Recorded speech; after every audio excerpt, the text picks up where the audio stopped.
بابا فرید الدین گنج شکر رحمۃ اللہ علیہ فرماتے ہیں، ایک نیک نوجوان تھا جو دن کو روزہ رکھتا تھا اور رات کو نماز پڑھتا تھا، پوری رات نفلی میں گزار دیتا تھا، پھر بھی اللہ سے ڈرتا تھا، بڑا ڈرتا تھا اللہ سے۔ جب اس کے مرنے کا وقت قریب آیا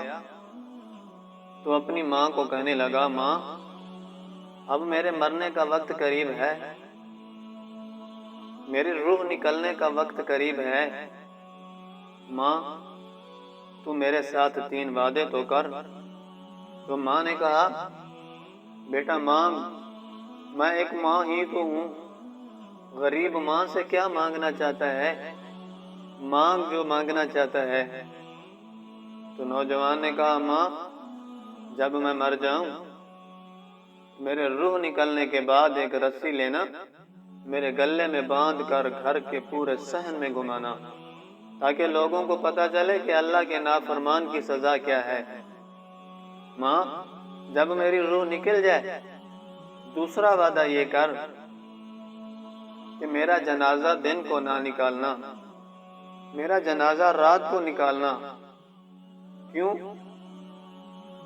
دن کو اگر لوگ دیکھ کر یہ نہ کہہ دیں،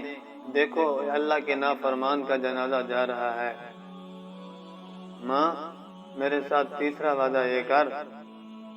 جب میری روح نکل جائے لوگ مجھے قبرستان لے جائیں، دفن کر دیں، دفن کرنے کے بعد جب وہ واپس آ جائیں، میری ماں تو میری قبر پہ آ جانا، تیرے ماں کے قدموں کی وجہ سے، محبت بھرے قدموں کی وجہ سے اللہ مجھ گناہگار کی بخشش فرما دے گا۔ تو جب اس نوجوان کی روح نکلی تو اس کی ماں نے وعدہ کیا تھا تو وعدہ اس کا پورا کرنے لگی، رسی ڈھونڈنے لگی تو گھر کے کونے کونے سے آواز آئی، یہ تو اللہ کا دوست ہے، اس کے ساتھ کچھ نہ کرنا، یہ اللہ کا دوست ہے، اپنے اللہ سے جا ملا ہے، اس کو کچھ نہ کہنا اور کچھ کرنے کی ضرورت نہیں ہے۔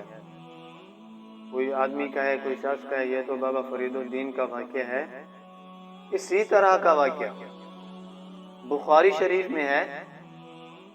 کہ حضور علیہ الصلوۃ والسلام نے فرمایا کہ ایک شخص نے اپنے بیٹوں کو وصیت کی، بیٹو جب میں مر جاؤں